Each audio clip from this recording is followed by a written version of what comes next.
All right, what is up, sports geeks? It's your host Josh. You're back with another episode joined by Jack today. Jack, how you doing, man? Good. How are you, man? I'm doing good. It's been a minute since I've had you on, and we've been chatting, but definitely a fed up today about the U.S. men's national team, right? So kind of just to a brief rundown. We beat Bolivia 2-0 in the Euros or the Copa America. Beat Bolivia 2-0, tie Panama 1-1 or lose to Panama 2-1 rather.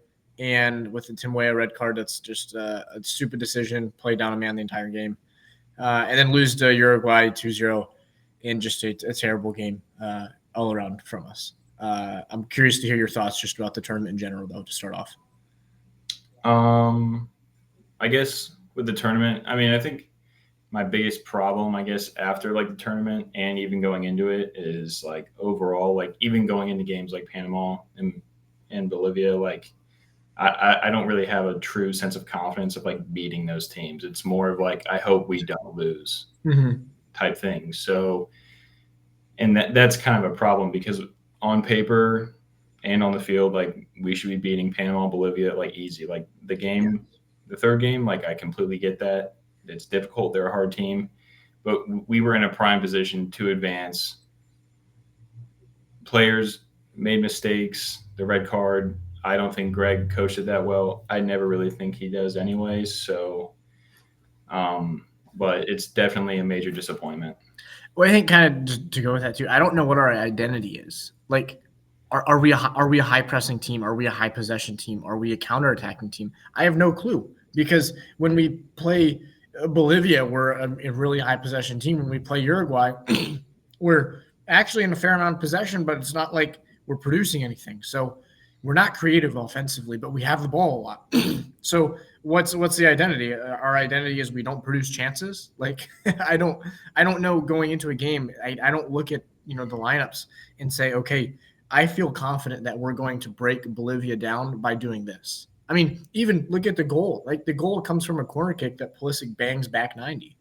Great goal, but that's not like a created goal from us. Like that's getting lucky, or creating a corner kick and then just ending up with, spectacular individual play from it. You know what I mean? Yeah. And that's just the frustrating part is, from Berhalter's perspective, what is your identity? And I'm assuming you want Berhalter out as well. 100%.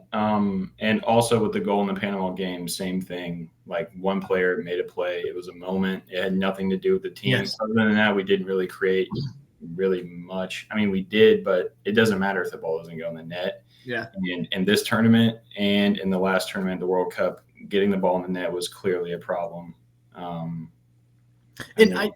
I just think it's funny too because like we're gonna sit here and we blame the players, right? And Gregg loves to do that and blame the players, not take accountability. Yeah. What about Pulisic when he's playing with AC Milan and he's world class, right? Like one of the best players in the Serie A. He's creating goals. He's not the issue. He can create goals. We know that. And you look at our offense, we have dynamic players that can create goals, that can create chances. We see it at the club level. So how much of it is not why is it consistently blaming it on the players? The Panama red card, absolutely Tim Weah. Like the reason that we had to play that way is all because of Tim Weah. But I look and Balogun scores a spectacular goal to give us the lead in a game that we essentially just need to tie. From as soon as it's 0-0 and you're playing a man down for 85 minutes, you just need to tie the game. And Balogun, pulls something just crazy out, right? Left-footed, going away from goal, back 90, posting in, crazy goal, and we immediately give up a goal. That's coaching. You respond to scoring is coaching. I don't like it. It's just annoying to watch. 100%. We have so many players that perform so well for the club level, and then they come here, and they don't look the same. Like, for example, Chris Richard plays very well for Palace. Yeah. Their fans love him a lot, and then he comes here and he doesn't look as good. Not sure if that's necessarily nerves or just not being completely settled into, like, the national team setup, but regardless, like, there's so many players who play so well for the team. They come here, they don't look as good, and then some fans tend to start blaming the players when it's clearly like there's a guy who's in charge of all the players and all the training and the match planning. He has to be held almost 100% accountable. Obviously, you can't hold him accountable for a red card. Mm-hmm. Yes, we probably hopefully would have gone on to win that game without it. We were doing pretty well without it. But Right. regardless, I mean, even if you take away this whole Copa America tournament, before it, like, I mean, I wanted Gregg fired for like 3 or 4 years now, and like definitely before the last World Cup. Mm-hmm. So, like, this tournament, it doesn't even really. I mean, it can add stuff to why I want him fired or more reasons, which I mean, it does. We got grouped, so but it goes way farther back than that for me. He's just not up for the job. And you were talking about how we don't have an identity or a clear play style.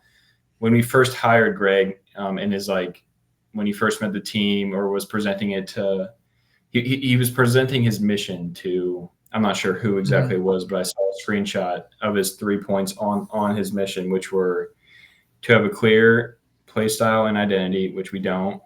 To have an unbreakable culture, which we don't, Right. and to be able to compete and beat the top teams in the country in the world, which we don't. We only beat Mexico consistently, but they have also been in a steady decline the past 3 or 4 years as well, which has coincided with us winning almost every time we play them. But Right. They other just than got that, grouped. we can't compete against the top teams. Right. They just got grouped as well, so it's clear that they're not an elite team, on the international stage. So do you know have his record on hand about what it is against teams that aren't Mexico but are like the top 50? Yeah, I think it was like a top 25, and we only have one win, and it was Iran. Yeah. I mean, that's like if you want to go back to the World Cup. So we tie Wales in their first ever World Cup. We tie them 1-1. There's a bad PK in that game, whatever. You tie England 0-0. You don't create really a lick of any chances, but you defend well. Okay. And then you go play Iran and you score a goal that Pulisic throws his body on the line to score. And then you don't do anything. I mean, you score a goal against the Netherlands that Haji Wright just hits his foot and ends up going in somehow. Like, you don't produce good opportunities, and we never have against a quality defense. And we get away with it because you play these CONCACAF teams that are, just respectfully, not even on the same level at all. So you're letting Pulisic run at a guy who is a bench player in the MLS. He better be cooking him all game, and he does, right? And we're letting our midfield play against a midfield three that is not even remotely at the level. So we dominate the CONCACAF teams, the lower tier CONCACAF teams. So we look good a lot of times, but it's just frustrating when we get to that next level and we start to play a team like Uruguay, even a team like Panama, a better CONCACAF team, or anybody in the World Cup. I mean, we saw in all 3 group stage games, we just struggle to create opportunities, and it's just really frustrating to watch as a fan. And this is my last point here, kind of about Berhalter. I'm sure I'll have more points, but last point for the time being is that it's hard for me to watch the Copa America now, and from a tactical point of view, say we don't need any change at all.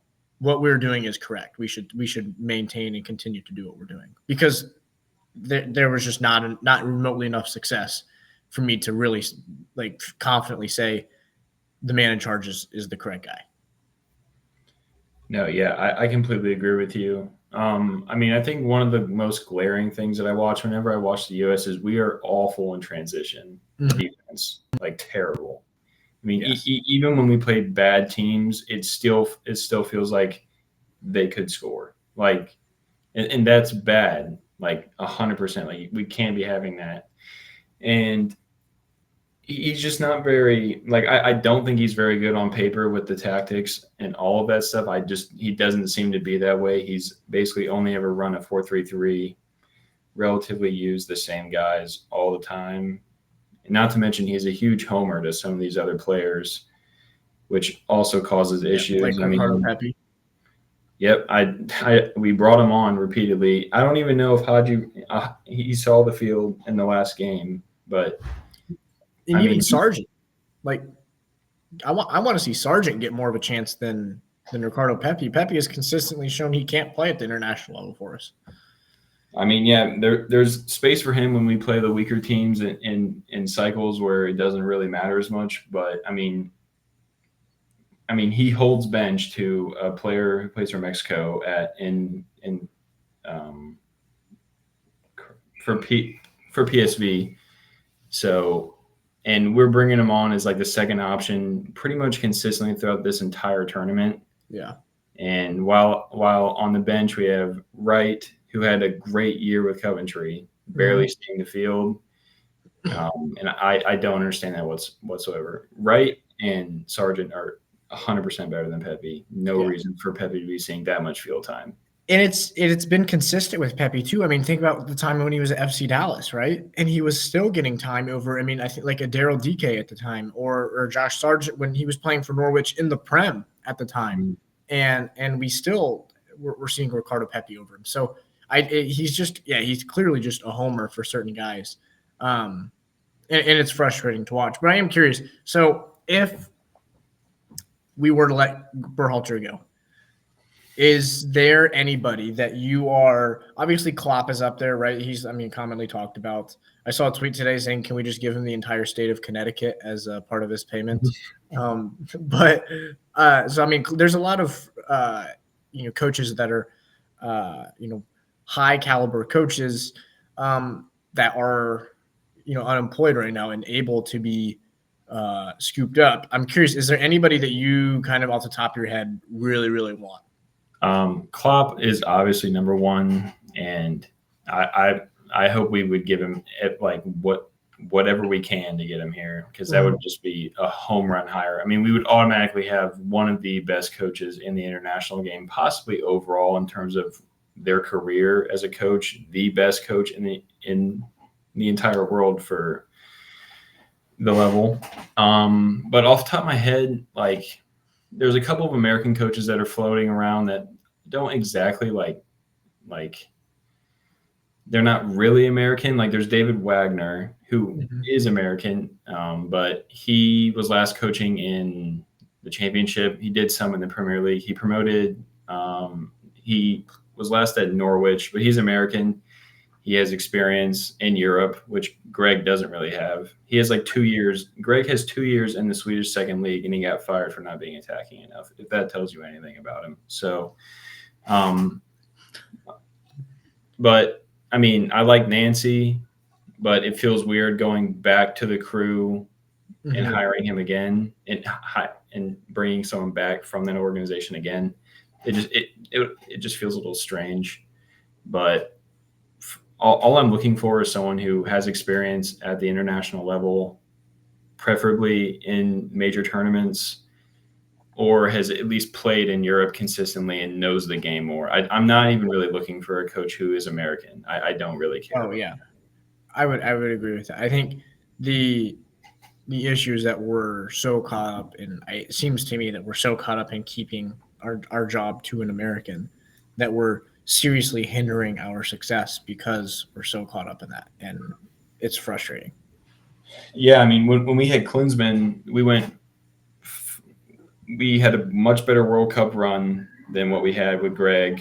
Got out of the group of death, almost beat Belgium, very close. We had chances to win that game. We went 2 stages further in the Copa America with him, and then we fired him a year later. So, I mean, I'm not sure why we can't do the same with Gregg. We've been holding on for way too long. It's been 6 years, no play style, no confidence in this team whatsoever. It's gone on way too long. Yes. I completely agree. I do think it's funny too. So last night I'm listening and Alexi Lawless talks about, which I hate Alexi Lawless, by the way. I just think he constantly just bashes on the United States. And he's talking about how, we can't even call them the golden generation anymore because, at least in 94, we got results. And I'm like, oh, all right, I don't know the 94 team's results off the top of my head. So I go and look, and they got out of their group stage and lost in the first round in the World Cup. And I was like, well, that's exactly what we did 2 years ago. So I think it's funny that Alexi Lawless is just constantly just crapping on the United States, and his golden generation when he played was at best the same level as us. I mean, in the 1990 and 1998 World Cup, they didn't make it out of the group stage. So it's not like you're going to sit here and say, oh, we were so much better. But I do really want to briefly touch on the refereeing from last night's game, because It was one of, if not the worst game I've ever seen. I'm kind of curious to hear your take on that. We have not really debriefed from the game much. I want to hear your take on it. Yeah, it was really embarrassing. I mean, off the top of my head, starting with the yellow card for Tyler Adams when he took a studs up like right to the ankle. He didn't even foul anybody. He took a yellow. And then what really like told me that like this guy has no idea what he's doing was he stopped play for a yellow. Uruguay kept playing, and then he put his play on sign in the air. Yeah. Which was the most baffling decision I have ever seen, next to the offside call that happened later in the game, which was I have no idea how that cleared past VAR or anything. And like there's been stuff online about how he actually was onside, but if you look at the picture and there's a picture floating around that actually shows like he is past the line. Mm-hmm. That stuff just it can't happen at this level. No. Like at all. There's no room for that. And that ref was way out of his depth with this game. Completely. Yes. No, I was like, texting like my dad and a couple friends saying like, it's 15 minutes into this game and he has no control of the game. Like when you see refs lose control of the game when it's 80th minute, 85th minute, right? Teams are pushing forward, they're getting dirty, whatever. 15th minute, 20th minute, you can't lose control of the game. And he never had control of the game. And I think that there were like the yellow card one where the Adams one was bad, but the Chris Richards one, clearly a yellow card, yes. As soon as they bring in like their rules analyst, and a lot of times you see the rules analyst like not side with the ref, but they're definitely like, they're not just like harsh, right? They're still kind of supporting the referee saying, oh yeah, it looks like it might've been a missed call here. But he was immediately he is in over his head. Saying the ref is in over his head. His lack of experience is clearly showing. That's his first ever Copa America game, 8th ever international game, and it was so apparent early on. That one. Thank God that Tim Ream gets back and makes the clearance. Not that was going to be by VAR. I would assume probably not because it's. I don't know. There's probably not a rule that like it's such a crazy situation. Like, you know what I mean? Yeah, it's such a crazy situation that we don't even know if that would be able to be called back because of VAR. Like we have no idea because we've never seen anything like that, and we've been watching soccer all of our lives. Some minor technical difficulties there with some connection, but we're back now. You were talking about Bielsa. Yeah, there was a report that came out. I just saw it today that Bielsa wanted to come coach the national team, but we told him no because he couldn't speak English. Which, that's like such a high level of just like we have no idea what we're doing. Mm-hmm. He is a massive name. So many of the top coaches talk about him. Pep talks about him all the time, and now we just lost to them, and he's got their team playing very well. And I wish we could have a coach like that. Yeah. It's kind of funny that we are the U.S. kind of soccer federation and as a whole is really let us down as fans in the last 4 to 6 years with allowing Berhalter's reign to be as long as it is. And it's, going into the World Cup, we didn't want him, and he makes it out of the group stage. That's seen as big enough of a win, I guess. We thought we moved on from him. We bring him back again for some reason.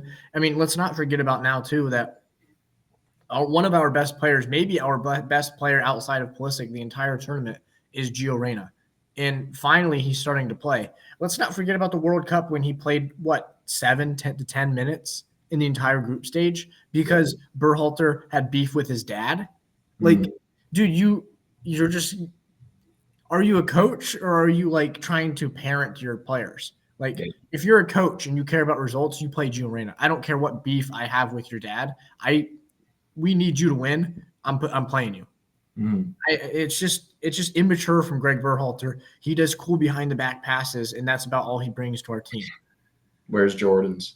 Yeah, and wears Jordans. He's got some cool style and does behind. He sounds like he'd be a great basketball coach. Then that's what he should move into. Yeah, I mean, I personally, I mean, his level is the soccer league in the United States. Like, I mean, even the crew are beyond him. I mean, so I mean, there's a lot of teams looking for a coach. I think it's super important that we move on as soon as possible from him. And like from the stuff that I'm seeing, it doesn't even sound like we're going to. So, but if we can get someone in as early as possible before this World Cup, that would be perfect. Well, that's the issue to me, though, is that we just pissed away a Copa America on home soil because of this. Yep. And to me, if the result of this is Berhalter being fired and we get to have 2 years of a new coach to build a system before the World Cup, I'm okay with taking that punch in the face because to me that's still a win. Is using that as a platform to get him fired. But if we go piss away a Copa America on home soil, and 2 years later piss away a World Cup on home soil because we have a manager that is incapable of managing a team at this level, it's so frustrating. Like, so we just gave away essentially the best 4 years of soccer in American history because we wanted to stick with a coach that we already knew was bad in the past and we continued to just hang on to. It's so frustrating. The fact that he had a job when I woke up this morning is terrible. The fact that he had a job when we woke up yesterday was terrible. The fact that he had a job a year ago was terrible. And we're going to continue to have him as our coach. It's baffling from a fan's perspective. I mean, yeah, now we're at a point where Canada has a better coach than us, which is just like, it is unbelievable that they've allowed that to happen. And has an American coach who is better than what we have. It's unbelievable that we allowed that. Is Jesse Marsch perfect? No, but I mean, his credentials are way better than Gregg's. And I mean, they made it out of the group stage. It wasn't perfect, but we didn't. We're at home now. So hopefully that's a wake-up call to the Federation, but if that's not, and what he's shown the past 6 years, I'm not sure what else we can do. Yeah, so. I completely agree. My last comment here about just U.S. soccer in general too. I think the big thing that is holding it back, kind of a different note here, but the big thing that's holding U.S. soccer back is the pay-to-play concept. And you go to Europe and you look at these top academies, and it's not pay-to-play. They want the best players to play in their academies because they want their – if you have, instead of paying your $5,000 to play, but we think you're really good, we're going to have you train with us and have you in our academy for 8 years. And then we're going to sell you to a club for $120 million, and that'll make up for any missed costs we had, right? In America, we're probably never going to get there because we are so caught up in the business aspect of it that if you are a world-class talent that does not have any money, you can't play academy soccer in America. Yeah. And that's the issue. And that is it's consistently the issue. Look at sports that we dominate in America, right? Basketball is the biggest one, right? If you go to the Olympics, that's coming up in about a month, right? Basketball is one of the biggest ones that we dominate. Same with football. Those are free to play for the most part, right? I mean, outside of like equipment. But you're not being told, to play high school basketball, high school football, you need to pay X amount of dollars. So why I hate that to play soccer at a high level, you have to be paying thousands of dollars. And if you can't, sorry. Yeah, I mean, so many of our good players are doing dual nationals. So they didn't even grow up in like here. They didn't grow up here. They grew up in a different country in their system, and it's clearly worked out because we have so many of them in our team. The team that we played for, the club that we played for, wasn't even that expensive, and they get way more expensive than what we paid, and it's ridiculous. Yeah. I mean, in places like England, they will pay for travel and stuff like that for your kid because they believe your kid has potential, or that they could potentially see something out of him. It's just not like that over here. And I mean, that's a long-term fix. Like, that's not just something that happens overnight. Right. So. Yeah. I completely, that's not something that helps us for the 2026 World Cup at all.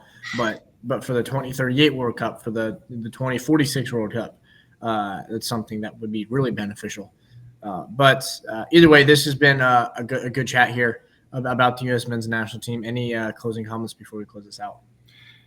No, just that. I mean, this upcoming World Cup is like the most important moment in our history in terms of for soccer in the United States, and it would be a real shame if the federation let it go to waste without going all out as far as we can for it. But yes, yep, completely agree with you there. But other than that, this has been the Sports Geeks podcast. They play, we talk. Thanks for tuning in, guys. Peace.